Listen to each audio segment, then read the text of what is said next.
I'll start and then you can do assignment one. Go. Are we going? Are we on? Live. We're here. Hi, everybody. Hello. It's back to the two of us. I'm back. I'm very happy to be back. And I don't think we told you that we ran half an hour overtime last week. half an hour overtime. Clearly, You guys you're have the so one. much fun when I'm not No, here. you're the one who keeps it all in the container of time properly. No, Andrew and I just, no, I don't know. You guys we just all party and enjoy veered yourself off and the have, highway cupcakes completely. and stuff, I'm sure. All right, welcome. Yes. To the welcome. Hello, welcome. I cannot believe we are here for week 5. Yeah, I actually had to do a double take beforehand when we were saying, what week are we at? Week 5? No, Yep. we're not at week 5. We're at week 5. We're on the threshold of the last week of class. Who can believe it? I can't believe it. This past week, we discussed endings. Remember, we talked about, we're going to talk about endings. It's not uncommon that writers have a fairly easy time starting a novel, right? Those first pages, that opening chapter, there's all that rush of exciting information that you want to get down.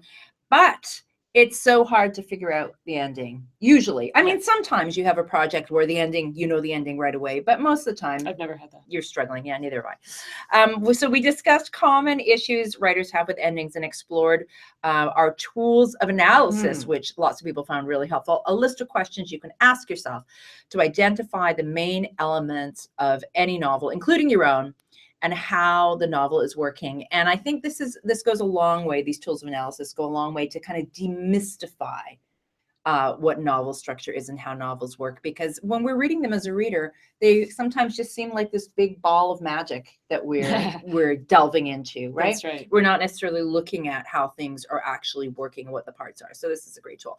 We also discussed the dreaded writer's block. We don't think you should dread it too much. And we gave you some stern advice about taking your job as a writer seriously. Sorry, I that just was mostly imagine me. you Just with your picture me finger waving pointing. my Yeah. finger. Yes. Do you want to tell us about assignment 1? Yeah, so let's just dive right into assignment 1, which is the tool of analysis. So we looked at a sample novel to sort of practice with the analysis, or that we practiced it on, and that was Essie Adugian's Half-Blood Blues, which is a novel that I love. And then we asked you to take that same tool and turn around and answer the same questions about your own work in progress. And really the point here is that we want you to understand that the tools that you're using, those very conscious, that careful kind of craft knowledge that you've gained and that you can use to analyze somebody else's work, that's the exact same skill set that you use as a reader that you're going to turn around and use on your own work as a writer. It's not different. It's the same. You can learn to do it in someone else's. You can learn to do it for your own work. Absolutely. This is really the key thing we're trying to get across here. So many of you found this process quite encouraging, which is great to hear. You realize that out of your raw materials, you actually started to tick off many of the boxes in the analysis questionnaire. And many of you also gained a new appreciation for the amount of work still to come and questions that you didn't have the answers to, which is totally okay. Because remember, we are only 5 weeks in. I mean, we're 5 weeks in, holy boy. But we're only 5 weeks into your novel project, and there's lots of time for you still to kind of dig deeper and find the answers to these questions as you go on. Several people noted how much they like the idea of the carry-on suitcase, those paragraphs that give the reader essential information that they can, right at the outset, that they can take with them on the journey to come. And there was a lot of appreciation also for the discussion of point of view and tense and how different verb tense choices are going to affect the narrative. There is some confusion around the use of the term catalyst, which I think was question number 9 in the tool of analysis. What is the catalyst for the telling of this story? So for example, R.S. Dietrich said, can you explain the term catalyst in the tool of analysis? Is it, or how is it different from the inciting incident, crisis, or climax? And then someone else asked, how is the catalyst different from the reason for telling the story? It seems a little bit confusing, right? Because we can think of the word catalyst in terms of the inciting incident, like the thing that started things off. Yeah. But what we mean more with this tool of analysis, and I think I'm going to maybe make it a little bit clearer for the next pass through. So thank you for highlighting that, guys. What I mean is actually more sort of the latter, the reason for the telling of the story. So think about it this way. Let's say that I want to tell you a story about something that happened 500 years in the future. And that story is going to have its own arc. It's going to have its inciting incident and its first act climax. It's going to have all of that good stuff. But why am I telling this story to you now? What's the reason for that? What has impelled me to tell this story to you? That's what I was trying to get at with that term catalyst. You had some good examples before we came on air saying, is the reason, is this a confessional, for instance? What were some of your confessional, trying to make sense of something that's happened in the past. Is it a cautionary tale? Like, let me tell you this story so this doesn't happen to you. I think there are lots of different reasons. And I think it's almost an unconscious thing that, or subconscious thing that readers pick up on when they start a book. They get that feeling of, oh, I know there's a purpose behind the story. It's not just, here's some random events that happened to me, the character. But there's that sense of there's this greater purpose to the story being told. And I think that's really thrown into sharp relief when you have a very voice-driven novel like Half-Blood Blues is, where you really have the sense that you're in a room with someone who is talking to you and is telling you these events. We get Sid's voice so clearly in this novel. And so it's sort of like, okay, well, you know, you finally sat down and you're going to tell me this thing. Well, why? Why are you telling me this now? So I think it really sort of gets highlighted by that kind of approach to telling the story. And another way to think about it too, I think, is what kind of story is being told. Is it a coming of age story? Is it a female character dissecting the breakup of a marriage? Thinking about kind of what type of story it is that's being told. Is it an adventure that's being recounted, a quest, something like that? So I think for fun, I'm going to throw it out there to any of you who are watching. Why don't you send us your thoughts about the catalyst for the telling of Half-Blood Blues if you've had a chance to read it? And Andrew will help us remember at the end of this hour. I'll tell you what I think the catalyst is. Test. A live challenge. Snap I love quiz. it. All right. Let's see. Do you want to jump into assignment two? So assignment 2 was to provide a structural analysis of a book similar to the one that you're thinking of writing. And this is a great exercise to do to get a sense of structurally what your own book might require that you haven't yet thought about. So the results were, there was a discussion of a wide range of books, and it was encouraging to see how many of you completed your analysis in great detail, examining how other authors had created works similar to the ones that you wanted to write. There were many superb analyses, and it was especially good to see how you were thinking about the authors you admired and how they achieved the effects they had. And that really is the key to thinking like a writer, is moving beyond just your glee and happiness and excitement reading somebody's work and looking at what are they doing and how are they doing it and why are they doing it that way. This critical, informed reading is a skill that you're going to find invaluable as you're working through your own outlines and also through drafts later on. It's a way to kind of gain some objectivity about what you're doing on your own project. So some of the titles were The Girl on the Train, The Kite Runner, Seabiscuit, Lights Out in Wonderland, Swaplandia, City of Bones, A White Earth, The Wonder, The Bonesetter's Daughter, Chocolat, My Name is Lucy Barton, Abarat, Tender as the Night, The Heart Goes Last, and 1984, which has become a bestseller in North America recently. Did you know that? For reasons we can't explain. It's inscrutable. Yeah. I didn't know that. So I would say this is a great exercise to kind of continue on with, especially if you happen to read another novel that you feel like, oh, that novel does some really interesting things that I would love to do in my novel. Start to dissect, what is the writer doing? How are they doing it? Why are they doing it that way? Yeah, because the more conscious you become in your ability to analyze, you'll get a facility with it as well. If you just practice it with everything that you read, sort of stop for a minute and try and pick apart those things. But it also then becomes easier to see consciously in your own work, because we all go through that feeling of sort of forest for the trees, right? When you're working on something, you just think, oh, this is shapeless and I don't know what I'm doing. But if you can start to analyze just using those same tools, it helps so much. It's such a shortcut. I still remember you telling me about driving home from the movies with your daughter, where you were like, so what was the inciting incident, do you think? And what was the point?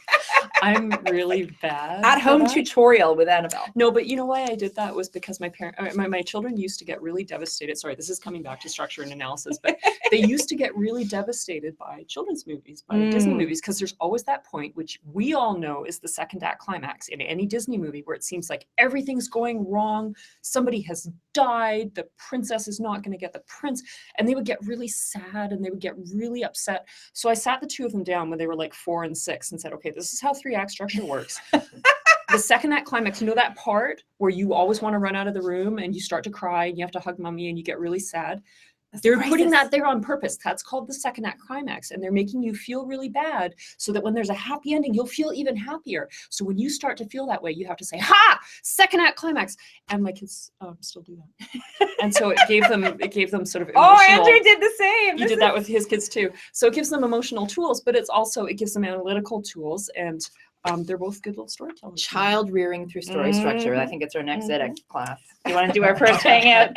Do you want to do our Yes, let's get on to the Hangout questions. We missed one from last week, so apologies for that. Let's get to it now. Fleet asked, how specific can a writer be? For example, my story takes place in Vancouver, England, and possibly Ireland.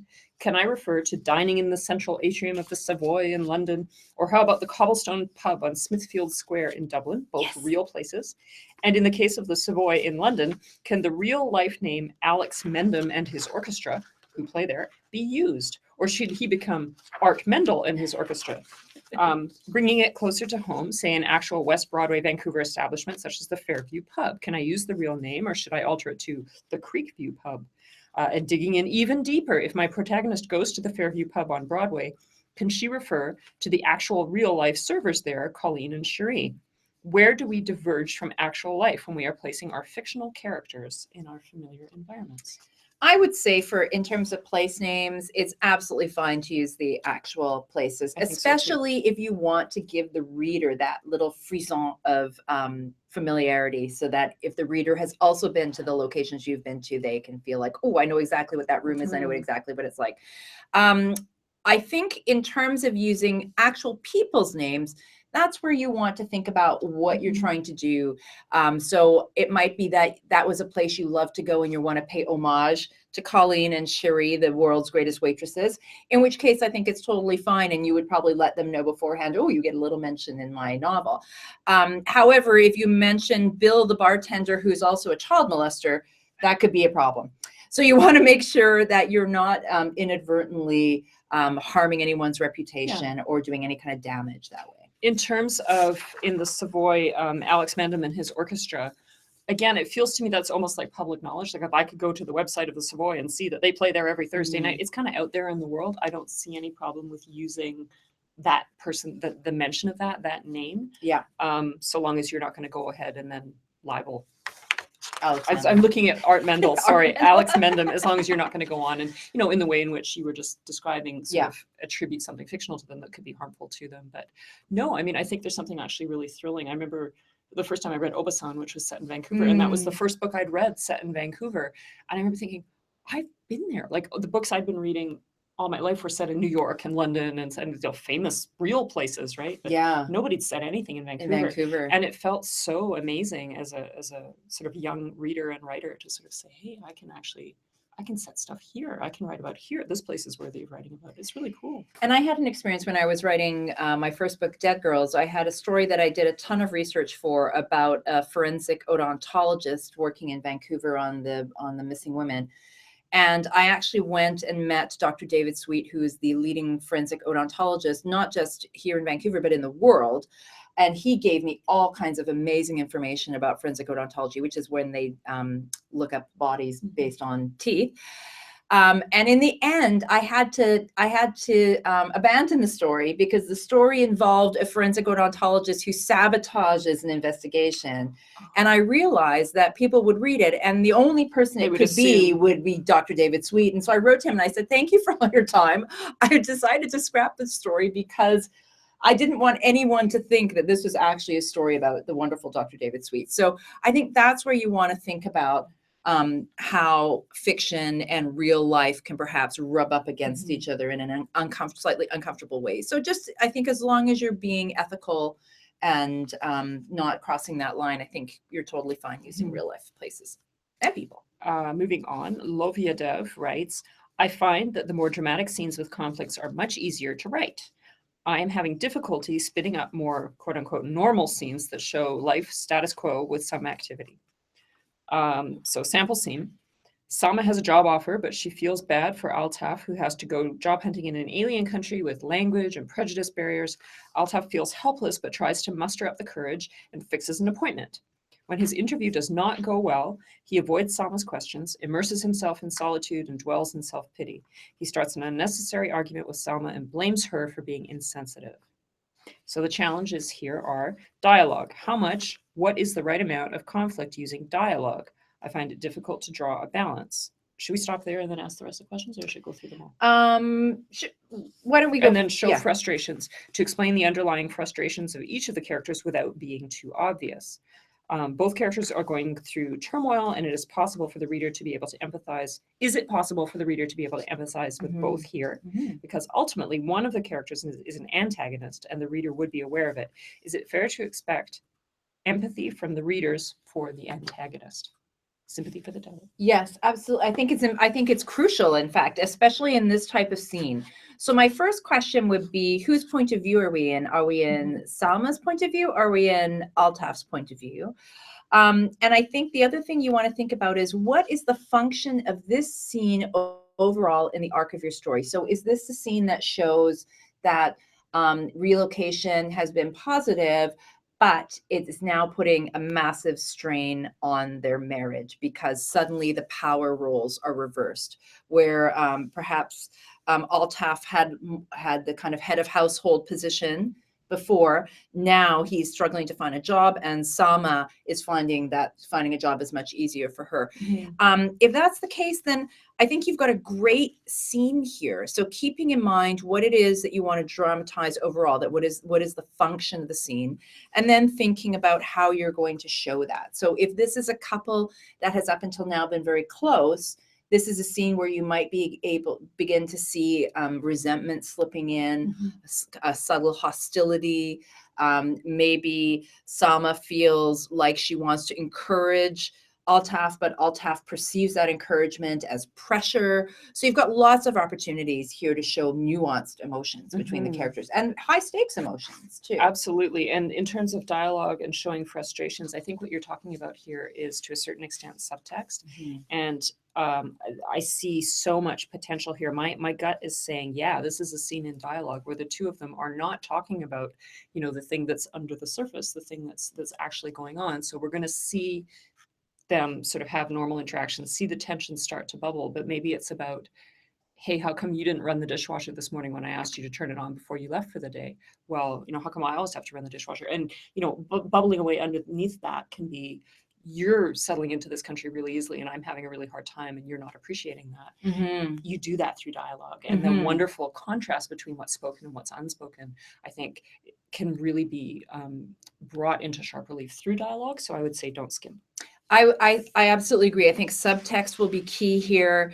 And also you can work with the subtext between what is said and what the action is in the scene. So if Altaf is sitting on the couch in his boxer shorts, eating a bag of chips, watching TV, and Salma says, have you called the man? And Altaf says, no, I've been busy. And we can see he's been busy doing this, there's a tension there already. So thinking about rather than having the characters say exactly what they're thinking and feeling, think of it as a situation where two people are afraid to talk about the really big issue in the room and what are they going to say to each other. And that's what the tension's going to be. Yep. Renske Jensen asks, is it important that all chapters in a novel have more or less the same length? Some chapters seem to need significantly more pages than others. Sometimes the events allow me to insert a break or pause to start a new chapter part of the way, but for others it feels more natural to keep everything in one chapter.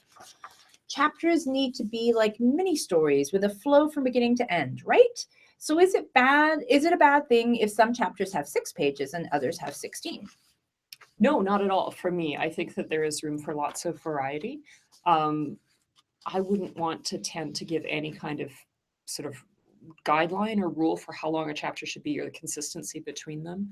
I'm thinking of Ethel Wilson's Swamp Angel, of all things, which is an old book now, but there are a couple of chapters in there that are just one line long, which for the 1950s, that novel, right, was it was kind of boundary pushing. It was kind of cool. And what it does is it really kind of upends the reader a little bit. It interrupts the flow of your reading. It provides some texture.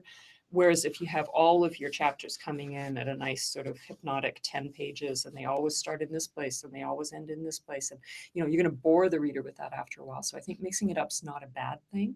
The only place where I think it might be really distracting is if you are averaging between 10 and 20 pages and suddenly you throw in a 50-page chapter in the middle there. Why? Yeah, like you have to ask yourself why. Why would there be one anomaly? But in terms of variety throughout, I don't think there's a problem. But then again, I think it's dependent on pacing too, because if the 50-page chapter has a very fast pace with lots of action, it may feel like a shorter chapter than it is. So Possibly, yeah, if Yeah. it's all dialogue or something like that, and it's just you're just falling down the page really fast. And be aware of the effect. I thought this is where I thought you were going to go with that, but the effect of pacing depending on the length of chapter that you choose. Every time you start a new chapter, particularly if you're using more than one point of view, there's a sort of a plunge in, there's a pulling out and a plunge in of the reader. We're having to have that little moment of reorienting ourselves if we're moving to a new place, if we're leaping forward in time or backward in time, or if we're moving to a new character's point of view. So every time we start a new chapter, there's a bit of disruption in the reading. And, you know, if we have too many sort of 4-page chapters in a row, we're sort of like that, I think. And maybe that's the effect that you're going for, but be conscious that that has an effect. It has an effect on the pacing, on the way that the reader is consuming this, and make sure that that is matching up with the story that you're trying to tell. So if you're doing a very kind of a reverie, a sort of deep philosophical contemplation of something, and you're doing it in 4-page chapters, those two things might be working right against each other. And I think you can think about it the other way too, which is that a long chapter does not give the reader an opportunity for a pause. So you want to think about the balance of those two things. That do you want the reader to pause at a certain point and process everything that's happened and then move on to something else? But I think that chapters are one of the areas in a novel where you can really exert some of your own creativity in terms of how you want the story to be told. So I wouldn't worry about everything being matchy. And certainly not in a first draft. Just let it come out the way it comes out. Yeah. Moving on, Casey Hawkins asks, my novel takes place in the USA in 1969. I would like to use slang and references to pop culture from that period. Should I be concerned that current readers may not get it? As an example, a black man might call a young white boy Opie after the Ron Howard character on the Andy Griffith Show. I think that's absolutely fine. I'm all for slang, vernacular, and allowing the reader to catch up. You know, that we don't necessarily need to know exactly what something means. We just need to understand from the context what it might mean. So I think that's all good. Where I might be careful, though, is in terms of, let's say, stereotypes or prejudice or racial things that we've kind of moved beyond, that there is a certain effect to that, and that you have to weigh that effect against how much it's going to disrupt the reading of the book for the reader. So if there's something super offensive, you can argue, well, that's the way people spoke back then. But the question becomes, is it something that gets in the way of the reader actually engaging with the book then? Right? It's a fine line between sort of offending a reader's sensibilities to such an extent that they simply cannot submerge themselves in the story, and then anachronism, where you want to say, well, you know, I can't have my characters saying this thing that we say now because that's not the thing that was used in 1969. So I think you have to try and walk that line. Yeah. And I only say that because the example you used was a racial situation. But in terms of things like slang or habits people had or fun things they did that you feel like people wouldn't know now, I think put those in. That's part of the joy of reading, is to be immersed, you know, in another time, in another cultural moment. And I think give the reader lots of credit for being able to figure things out. We have this thing called the Google now, and if somebody is really like, Opie, what, they can go figure it out. Yeah. Right. Another one from Rensky Jansen, yes, who says, do you have any useful tips for incorporating subplots in an outline? I want to be able to keep track of them as well as the main plot points, but I'm not sure how to put them into the outline. Okay, so there are a couple of things I would do here. One is, I think the subplot should absolutely be in the outline, that it's helpful if you can look at your outline and see where those subplots are coming up. So you can use color coding. That's one thing I've done. I've used it when I've done index cards. So for instance, my main plot will be white index cards, and then I buy one of those multicolor packs, and one subplot is blue, one subplot is pink, one subplot is green. So in a document, you can use highlighting and just highlight those squares so that you know these are and that helps you kind of see how the subplots integrate with the main plot. And you can see like, I've got 3 green scenes piled here together. Maybe I need to spread them out a little bit. So I think that's what you want to do. Something that's visual is usually the easiest, I find. I like the colors as well. I think that's a really nice way of doing it. I think be sort of aware as well. There's a couple of different ways of approaching this. You may have a really good intuitive feel for how you should control the rhythm and that back and forth between your plot and your one or more subplots. It may also be that you need to sort of shape each of them individually first and then do the splicing later. Yes. And I think that that's okay as well. Again, we would strongly recommend outlining each of the three. I don't think there should be any sort of significant component of the novel that you know is kind of hanging there in the back of your brain that doesn't make it onto the page in the outline before you actually start to write. Don't sort of say, okay, here's my novel, and then I have this subplot thing that I'm going to weave in as I go, once I start writing the prose. It's not going to work. I mean, I would say if you know it needs to be there, find a way to put it in the outline. Yeah. And that actually reminds me that when I was working on The Age, I think when I first outlined, I did outline as a sort of giant hole, like a whole WH. Yeah. And that once I had outlined, that was when I went back in to identify the subplots. And then I pulled them out. Oh, interesting. To look at them on their own. So each one. So let's pull all the blue subplot scenes out and let's look at them, and structurally, is it sound? And you can actually see where the gaps are easier than when it's all interwoven with your main plot. You see what I mean? I absolutely see what you mean. This is something that I do. I mean, I haven't used subplots in either of my adult novels, I think, where we're sort of jumping significantly away from, I have one character, one protagonist, and we're in that voice all the way through. But one way that I've learned from screenwriting, a way to think about it is, in a sense, every relationship that your protagonist has with every other significant character around them provides a subplot. So you can look at the arc in that relationship. So let's say that you have a character, well, there's his relationship to his wife. That's one subplot. Is their evolution in that through the course of the story? He has a relationship with his boss at work. There's another possible sort of subplot. He has a relationship with his child. That's another one. And you look at each of those relationships and say, even though there may be more than one of these characters popping up in the same scene. Overall, I can sort of parse these out and sort of look at, am I seeing that sort of narrative flow in each of those relationships? And you can think of those as subplots. As well. I love subplots. So excited. Should we go on? Yes.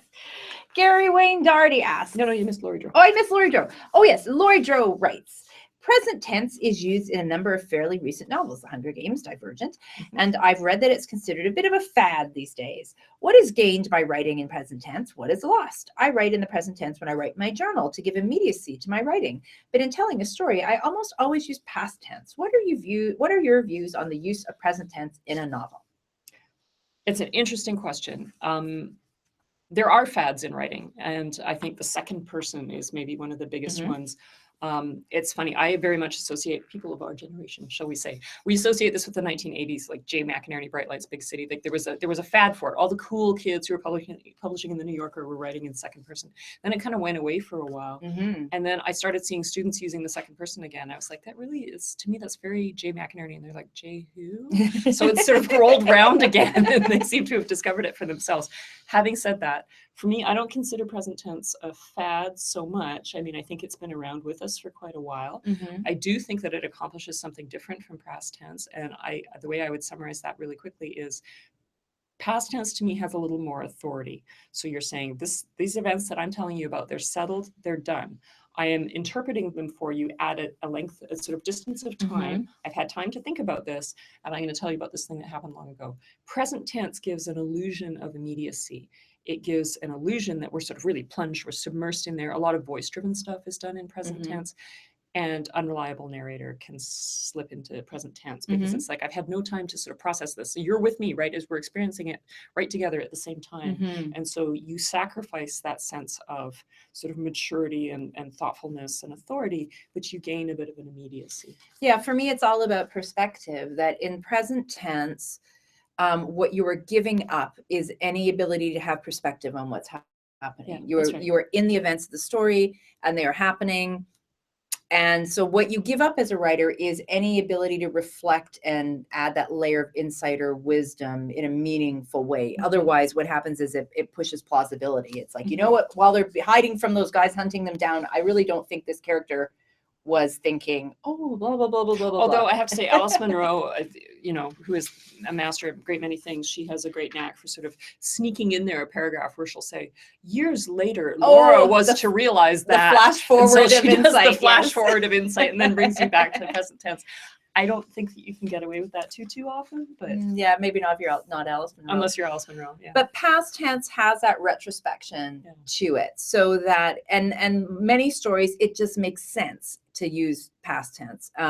So for instance, if it's somebody writing about unwittingly causing the death of another person when they were a teenager because they were jealous about something, that to me is a story that lends itself to be told in the past tense, because it's a character looking back on something that's happened that they're trying to make sense of, that they're trying to atone for. That makes sense. So I would think about what kind of story you're telling, and back to that question from earlier, what's the catalyst? That is often connected to whether you choose past or present tense. Yeah, like, is this an adult narrating something that happened to them when they were a teen, or is it, that kind of thing? Yeah. Okay, Gary Wayne Doherty asks, in my novel, In a Kingdom by the Sea, I have 4 books: Summer of '99, Fall of 2020, Winter of 2032, and the Spring of 2052, where each book is significantly shorter than the previous one in order to create the impression of time accelerating and a growing sense of urgency. So we have 1999, 2020, 2032, 2052, like that. Each book has its own dramatic arc and ends on a particular note. So the first one is going to end on a hard one, hopeful note. The second one, a note of complete personal despair. The third one strikes a false positive near the end and then turns down again in a small way. And then the last one ends on a note of supreme uncertainty. Yes, summer is coming, but it will be a summer unlike any summer ever seen before. So given this, how should I go about making the big arc encompassing all 4 books? So this is a big arc about climate change, fit with the smaller, more personal arcs of the individual books. Any advice? Okay, Gary Wayne Doherty. I assume when you've got the word books in quotation marks, what you mean is like parts. Is that what you would guess? I am not sure if he means acts, because we see this within the scope of the single books. People will say book 1, book 2, book 3, but they actually mean something closer to what we would use. We would use the terminology of acts, I think. Oh shoot, I've lost Gary's. But let's. I'm gonna go back and look at that again and see. And I'm not sure if my answer would change if it was. It's separate, because he says in my novel, In a Kingdom by the Sea, I have 4 books. Exactly. So you're talking about something more like acts. Okay, so I think in terms of your larger narrative arc, the arc of the entire book from beginning to end, what you want to think about is what is the narrative that you want to tell. I know it's you talk about it being climate change, and so it's about setting a kind of narrative context for those other 4 books that is going to kind of influence each of those 4 books as the book progresses, and then culminate in some way at the end. It's not unlike, in a way, I was thinking about it, it's not unlike my first book, which is a collection of stories, but it has an overarching narrative that guides the book itself. So what you want to think about is, what is that narrative arc going to be? So you talked about it being climate change. So will it be sort of climate disintegration, catastrophe, in which case, what's the inciting incident? What's the rising action? What's the midpoint? What's the crisis? What's the climax? All of that for that larger arc. And then how does that larger arc interact with each of these individual stories? That's what you want to start thinking about. In what ways are there intersections throughout, so that as the reader is reading book 1, they're getting the setup of that larger story. And then in book 2, they get pulled back to it. It's like, oh yes, of course, in the background, here's what's going on. And this is how it's affecting these characters. And then we get to book 3 and it's like, yes, there it is again, complicating the lives of these characters. So I think that's what you want to think about. What structurally is going to go on in that larger environmental narrative? And then how is it going to intersect with the individual stories? That makes an awful lot of sense to me. I want to throw out a question for you here, because this is a tiny bit of a red flag for me. Gary Wayne says that each book is significantly shorter than the previous one in order to create an impression of time accelerating and a growing sense of urgency. So I'm imagining, your act 1 is 100 pages, and then you're 80, and then 60, and then 20, or something like that. What do you feel about that?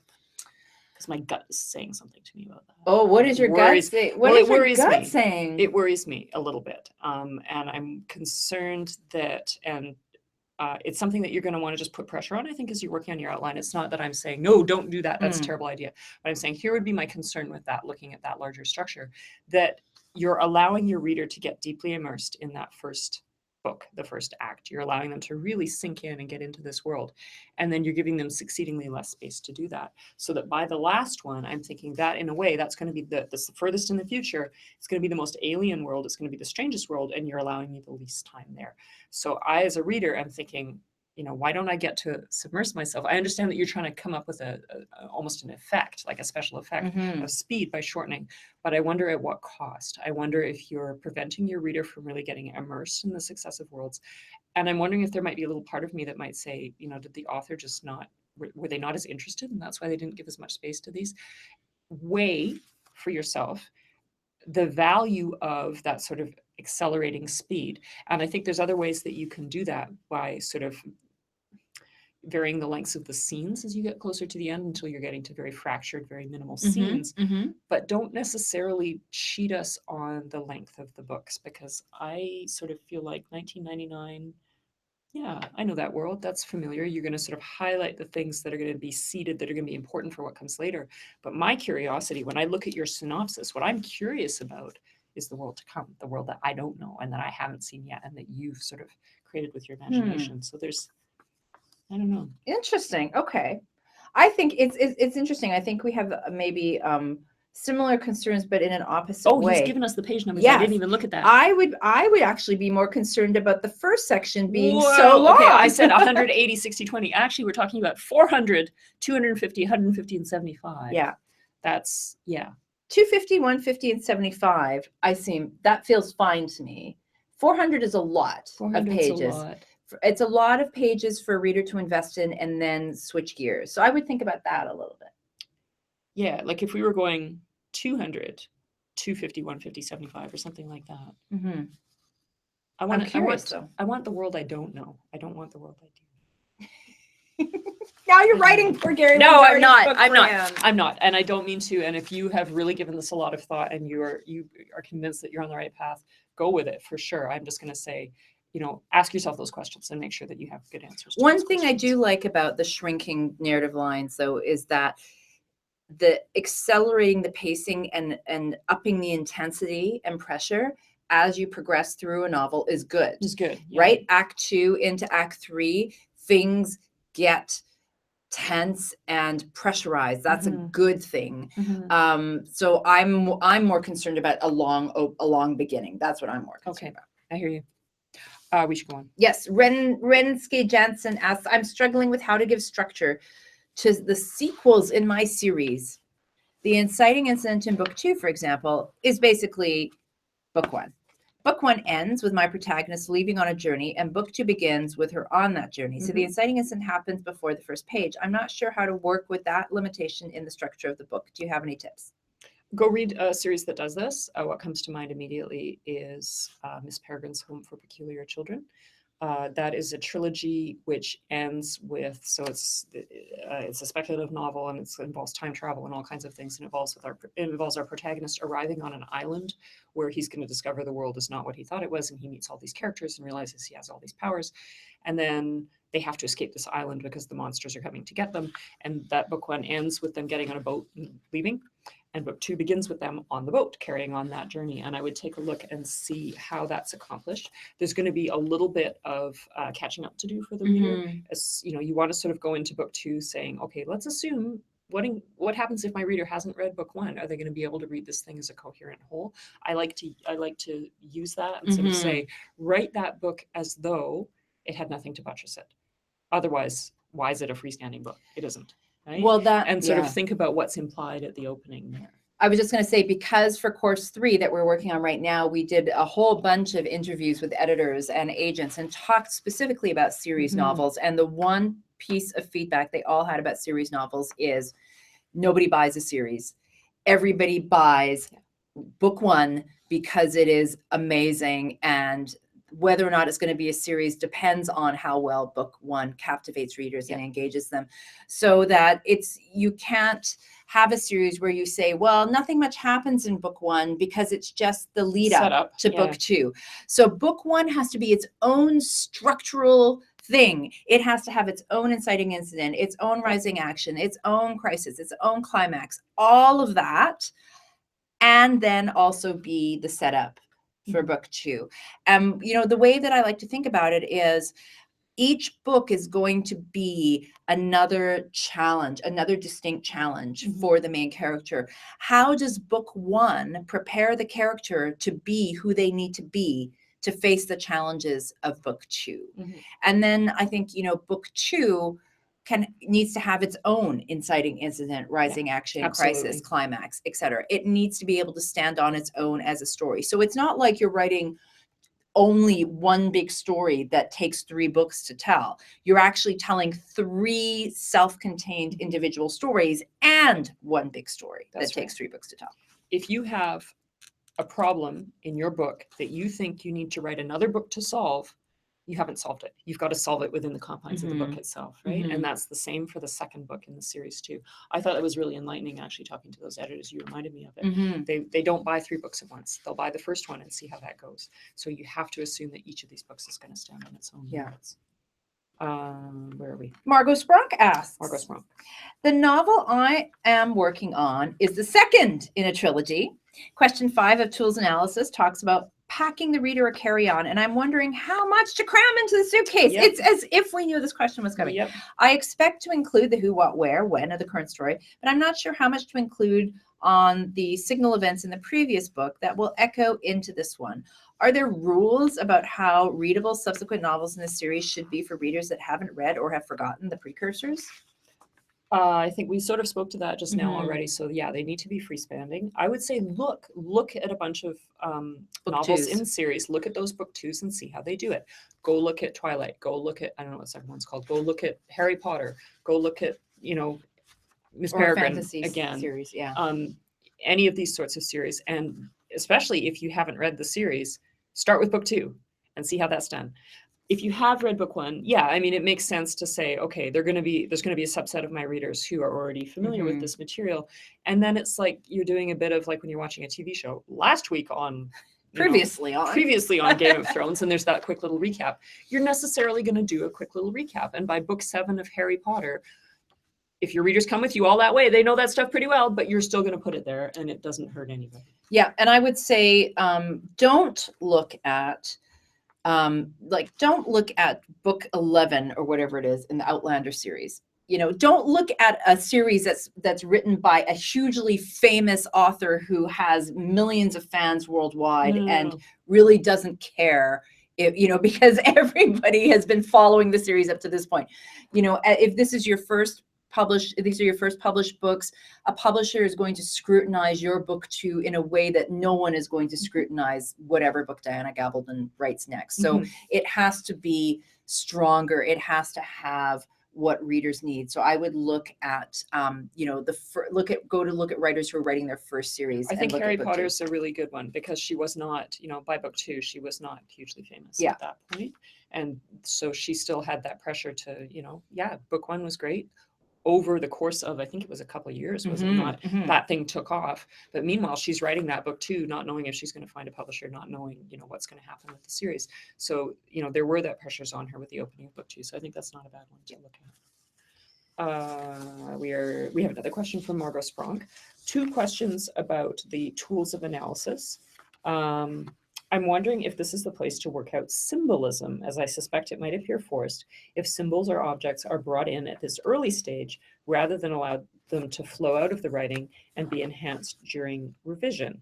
Let's stop and talk about that one. Well, we talked about this at the last Hangout, actually. So if you go back, Margot, and look at the video from last week's Hangout, Andrew and I talked a lot about symbolism and about kind of when is the best time and how symbolism needs to arise organically out of the writing. And you don't want, even if you want to think now about what the symbolism is, you want to have a light touch with it because you don't want everything to feel like an overwrought symbol. Yeah.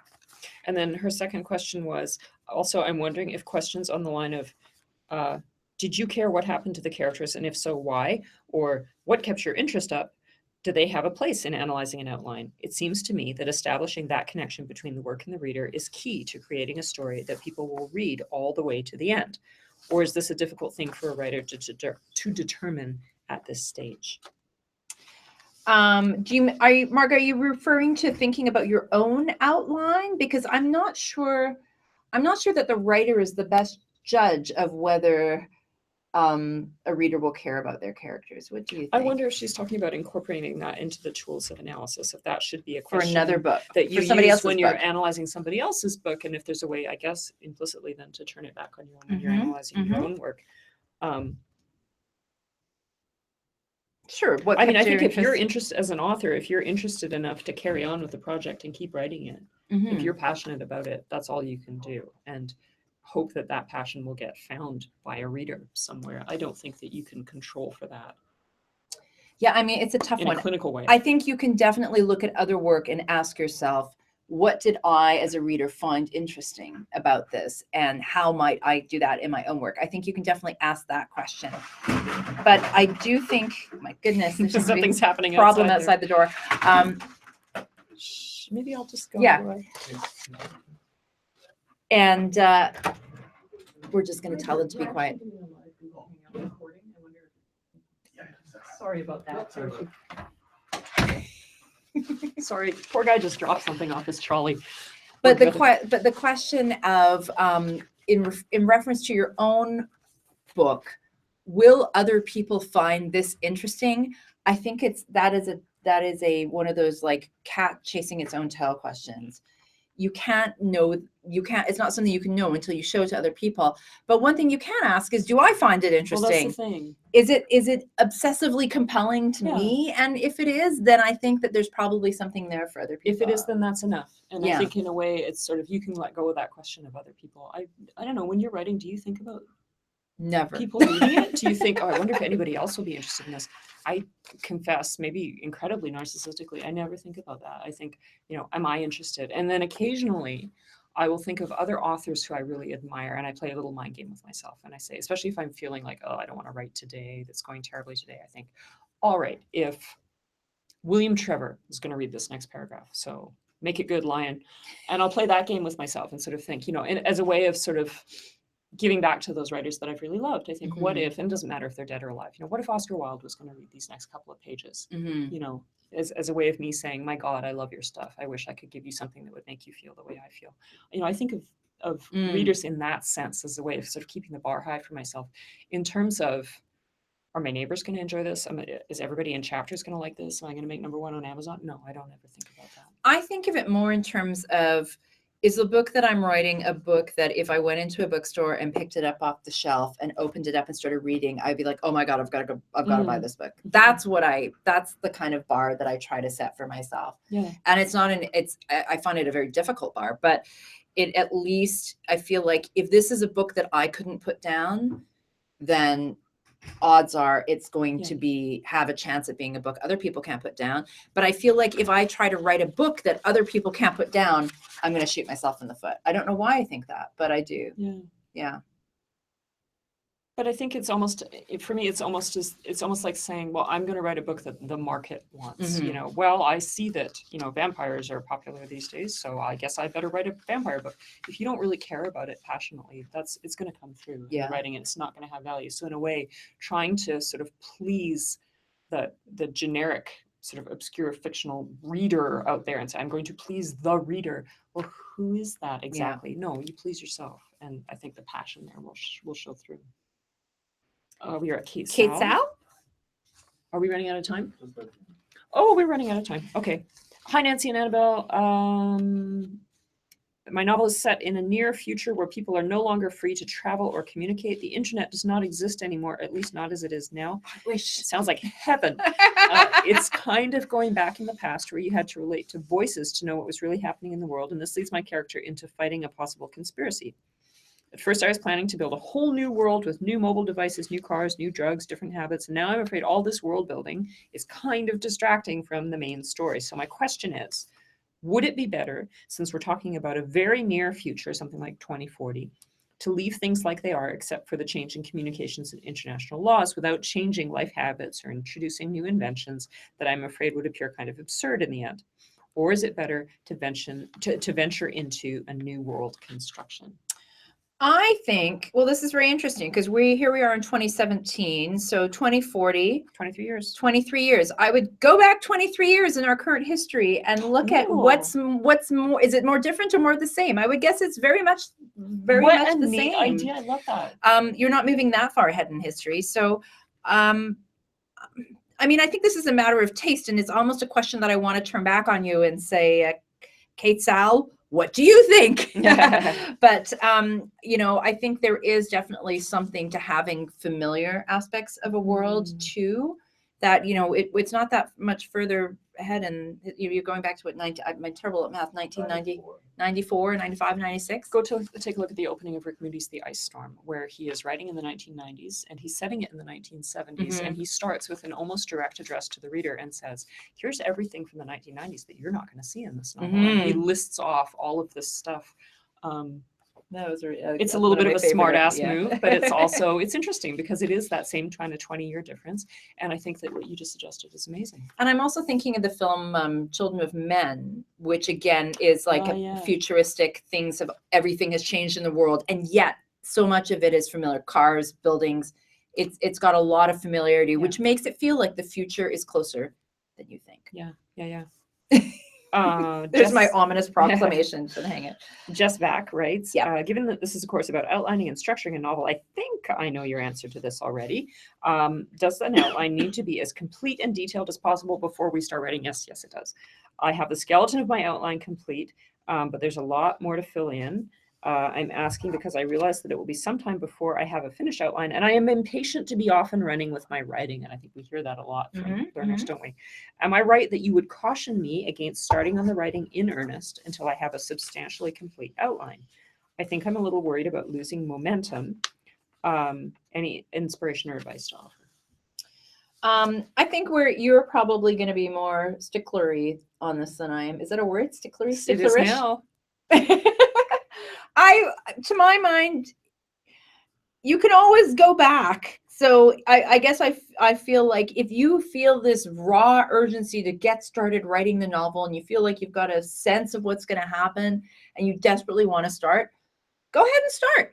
And get as many pages as you can get done. And if you hit a wall and like, I don't know what's going to happen now, then you can go back to the outline, work on the outline a bit more. If that's what, I guess I don't want to kind of enforce some kind of rule that says you must absolutely finish this outline and it has to be perfect. And that's when you can start writing your novel. You can write your novel anytime. It's okay. And I don't think that there's anything wrong. I think there are lots of people outline a bit, write a draft, go back to the outline, work on the outline, change the draft, you know, go back and forth. So I think that's totally fine. Outlining is not a familiar process. And so it's going to be natural that at a certain point, we're going to want to go to what's familiar, which is writing, right? And I think I would say put parameters on it. Use it like a little pressure release valve, right? And say, oh my God, I'm just dying to write. I'm dying to write. Why don't you spend the next week on writing? And then I'm going to go back and I'm going to keep working on my outline. Like just put parameters on it, because otherwise, if your outline is too skimpy and you give too much time over to the writing, potentially you're going to be spinning your wheels and wasting time. So in the interests of letting yourself scratch that itch, but also not wasting time, I'd say allow yourself to carry on doing a bit of both. Yeah, and it's not like the outlining is over. You know what I mean? Like just because you start the draft, that's right, it doesn't mean you're never going to go back to the thinking about the outline or working on the outline, because the problem with the draft is it's huge and unwieldy, and it's hard to do that story thinking inside your draft. That the outline may often be where you go to actually solve problems and then go and work on them in the draft. Jamish says, tools of analysis really helped me think hard about the plot and outline of my novel. Two things really intrigue me. Packing for the reader in those first few pages. I think there are many famous books, especially classical novels, which only introduce the protagonist first. And as the story unfolds, more and more characters are introduced, like Dickens. That's my example. Should we really try to summarize all the characters and their traits in the very beginning? No. Go ahead. No. There's a B. There's a B, but go ahead. There is a B. No, I don't think so. You want to give the reader enough to kind of orient them and let themselves sink into this world that you're creating.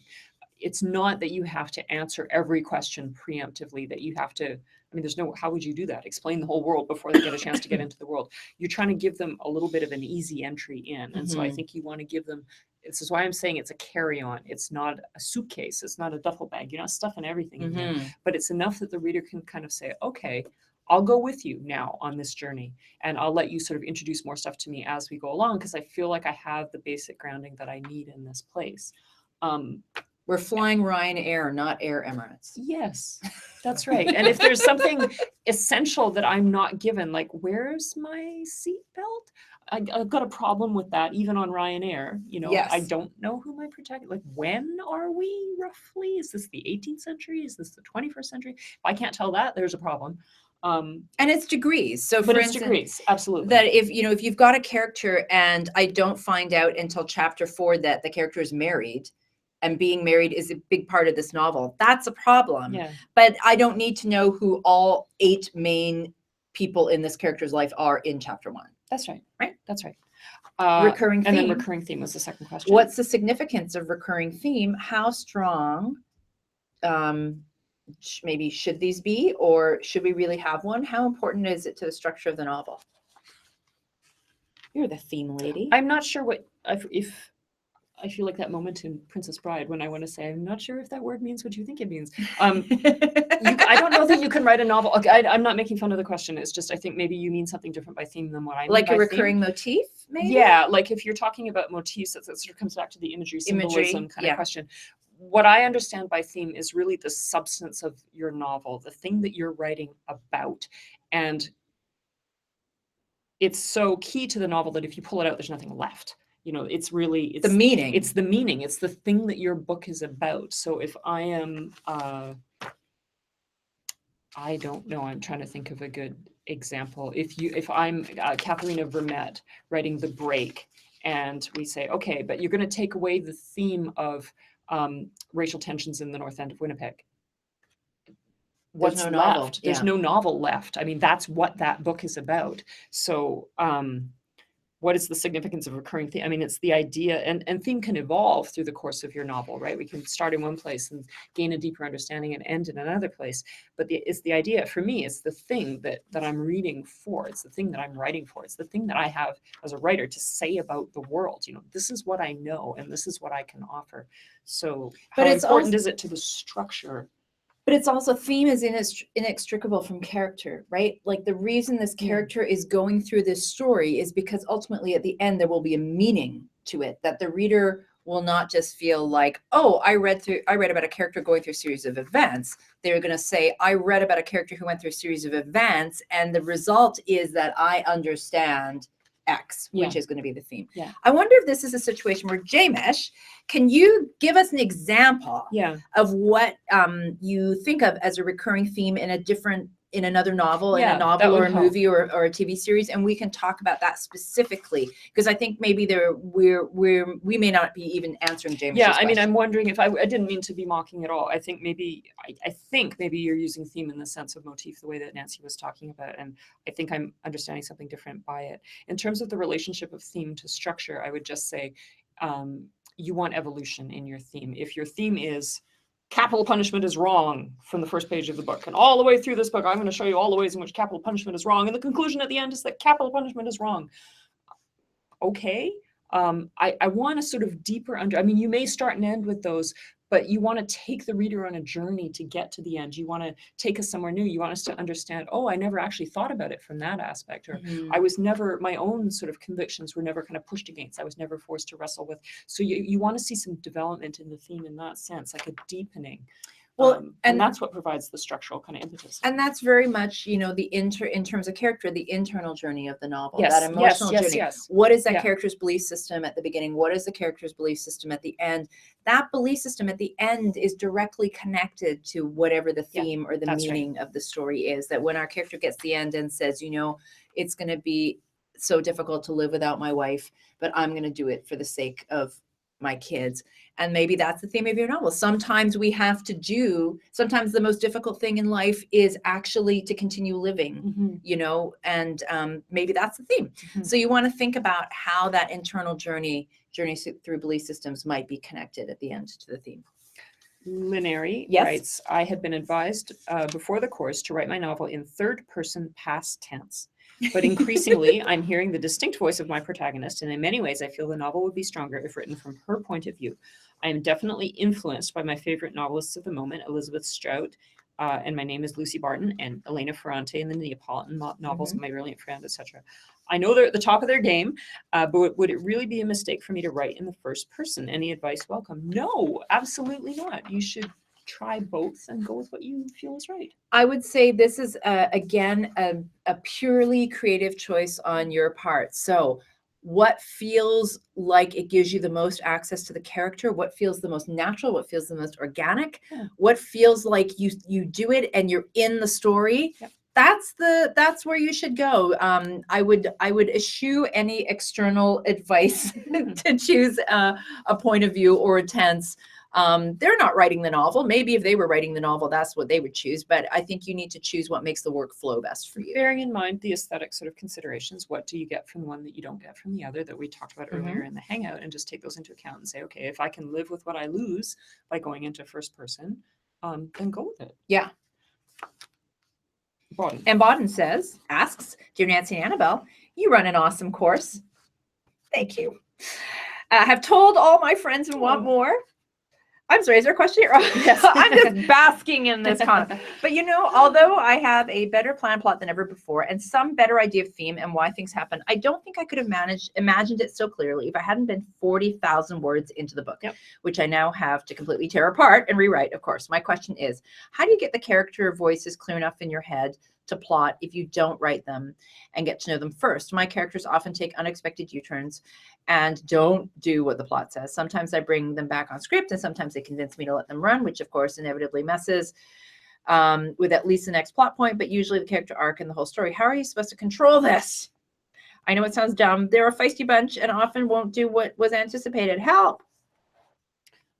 Again, I think I'm probably the strict one here. What I tend to do if I'm writing and I get a great idea for something that wasn't in my outline and that my character wants to run off and do, I will make a note of that. And then I will make my character stick to the outline. I'm really mean that way. Yeah. And I will force myself, knowing that I've invested a lot of time and effort in that outline to build it to be the strongest thing that I can. I'm not going to throw that work away. I'm going to make my character go through that outline and try and realize it. And then second draft time, I'm going to go back and look at those ideas that I had and say, okay, now that I have a full draft, you know, were these just passing kind of things that I was getting distracted by because I was tired of my outline that day? Or is this actually something that's going to make this whole existing draft better? And I think that, you know, for me, that's what works. That's also kind of hardcore. And I feel like not everybody's like that. I'm not like that. So I'm the opposite of that, in that if I'm going along and something I realize, oh my God, this has to happen. This thing that I never thought would need to happen actually has to happen.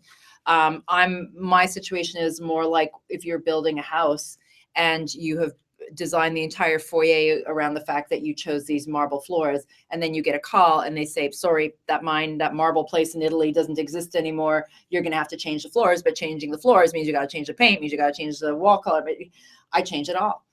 And so, you know, I have a very large sulk. I feel like you just do the work.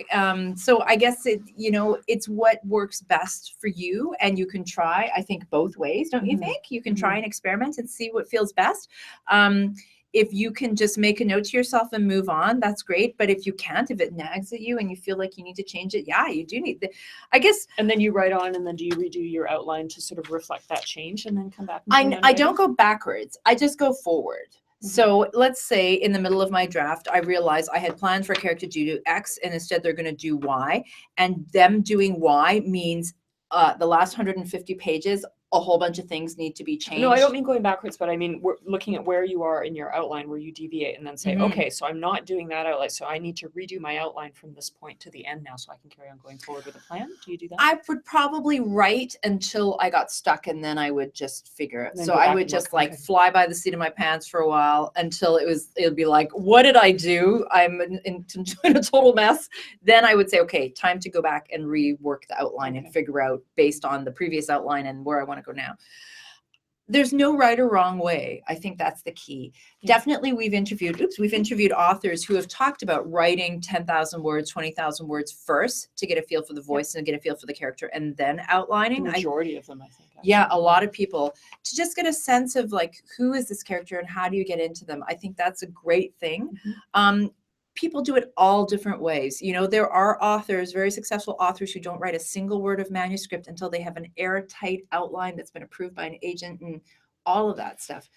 You know, there's no right or wrong way. Do what works for you. Mm-hmm. And, you know, it's hard work no matter which way you do it. I think that's the bottom. Don't you think? True. It's true. Yeah. So our last paper question, and then we'll see what there is online. And then we got to come back to the results of our SE Dugan challenge. So Tanya Ormiston says, what are your thoughts about the number of subplots that might be ideal in a story? I have one subplot in my novel, but I'm entertaining a second. I know there are 4 considerations to take into account and that the subplot needs to add to the story. Also, if introducing more than one subplot, would it make sense to make them different types? For instance, one echoing one contradictory one. I'm just concerned about it becoming confusing and appreciate it. I'll just answer you from the bottom up. So first of all, I don't think you need to worry too much about each of the subplots being a different type. And, you know, one of the things in this course is we're teaching you concepts to help you understand how stories work, but it doesn't necessarily mean that you have to then apply them to the letter. So I'm not concerned if you've got 3 subplots and each of them is in some way an echo subplot. As long as they're different enough from each other and different enough from the main plot, that's fine. So I would say release yourself from that demand. What makes the most sense is what are the subplots that are going to enhance the story and make the story better. In terms of ideal number of subplots? Ideal number, it depends again on the type of story that you're telling. So subplots are scalable. You might have a very big main plot that just has, like your example of a few relationship subplots. You know, here is a main one character going through on this big journey, and decorating it along the way are these character relationship subplots. That's great. Or you might have a story like Russell Banks's The Sweet Hereafter, where it's multiple voices telling one story, and in order for that story to be told in the right way, it has to be 8 voices. Let's say, you know, anything less would not cover the entire story. So there's no ideal number. It just depends on what is going to work for the story that you want to tell. I wouldn't put in subplots just for the sake of having subplots. I would put them in because to take one out would mean the story doesn't work the way it should. Losing something essential. Yeah, that's right. And that's the rule for everything in your novel. If you can take it out and the novel pretty much stays the same, then you should take it out. You don't need it. So I would think about, Tanya, more about your character, about your world, and about what relationships you want to explore, dynamics you want to explore in addition to the main story. And you can have a novel that just has a main story and one subplot. Absolutely. So what works for the story? That's what you want to think about. Questions from the land of the internet, Andrew? Nothing. Okay. So the question that we started off with was that idea of the catalyst, and what is the catalyst for the telling of the story in Half-Blood Blues? And my answer to that, I would say it's a confessional, because Sid is carrying a lot of guilt about his actions. So we've got this flash back and forth between the present story where he's elderly and he's meeting up with his friend, and they're going to the screening about the movie about the life of their friend who they think died in a concentration camp. And so there's that contemporary storyline. And then there are these flashbacks to what actually happened during the Second World War, leading up to that friend being taken away. And he carries a lot of guilt about his own actions and how they sort of contributed to what happened. And so I think the telling of the story for him, very voice driven, right? It feels like he's in the room with you, talking to you, telling you this stuff. I think it's a getting off his chest. It's a, here's something that I've been holding inside for a very long time, and finally I need to let it out. So I would say that that is the catalyst for. Did we get anyone weighing in on Half-Blood Blues? Experiment failed. Okay. Oh well. Most people watch this afterwards. Yeah. Yes. Yeah. Well, hopefully they had time to come up with their own answers before. You can compare your answers to Annabelle's answers. Yes. So we are heading off into week 6. Week 6. I can't believe it. No, this one went, I think, as fast as any of these courses ever has. I know, it's Actually, amazing. by. But what's equally amazing is, Andrew, you can interrupt me in a second. What's equally amazing to me, though, is seeing how people's projects have developed. Like, you know what I mean? Like that, I think to me, that's what makes the course feel fast, is that it's not just the time goes fast, but that the people talking about their projects and thinking about their projects, there's so much development there that it feels like, wow, it's like we're like in a time warp or something. Or a creative kind of maelstrom here with all of this stuff swirling around and all of these amazing ideas kind of spinning out of it. So it's fantastic. Oh, there is an online question. One question. Yes. Under the wire. Rick O'Meara asks, if my story takes place in Ireland during the early 1920s and mishmashes to historical moments, should I make up a new Ireland-like country, ignore history and have it take place in Ireland, or just tell the reader what historical events have been changed, per Nancy's recommendation? Something from last week. I think that's one is a matter of taste. And my taste is, if you're setting the damn thing in Ireland, call it Ireland. I find it frustrating when I know that this is set in a particular place and time, and you just changed some names for some reason that I can't understand why, because I know where it is you're writing about. This is fiction. I think that we've talked about this before. I'm sure we'll talk about it many times again, but that burden of sort of strict adherence to the historical record or strict adherence to location, there's room for you to push and pull. This thing's not getting shelved in the nonfiction section in your bookstore or in your library. What I did for my own historical fiction was I included an afterword where I said to the reader, this is where I stayed true to the historical record. And for those of you who are interested, this is where I messed with things and this is what I messed with. So if you want to include something like that, you should feel free. That's a period in Irish history, which is very well documented and written about. And so people are going to know that you've messed with things. And I think if you go into it just kind of proudly saying, I meant to do that, I don't have a problem with that. I don't see readers having a problem with that. I don't either. And I think that I think the other question was about a mishmash of history, like messing with the two events together. Messing with history. Mess with it. Yeah.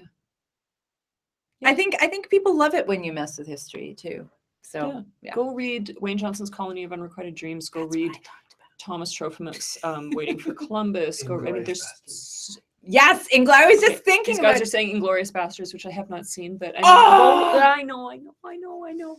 So good. But go just look at some examples and see how they've done it, and then think about how, if you want to say basically to your reader, yeah, I meant to do that. I knew what I was doing when I did this, because you'll have some people say, you didn't even realize that. It's like, there's a way of saying as a fiction writer, yeah, I did realize, and I made an aesthetic choice to do it differently. But I don't think you should have to feel that you've got to, you're not somehow protecting yourself from anything. You're not fooling the reader. I would just come out and say the place is the place that inspired you. And I think there's a great thematic resonance too, that to take a historical event and change it in some way and say, what if things had turned out this way? Yeah. Right? Yeah. What would the world have been like? And I think that's really interesting. Good luck. Good luck. Enjoy week 6. Yay. And we'll look forward to seeing you same place, same time. Same place, same time. And send us your questions. Have a great week.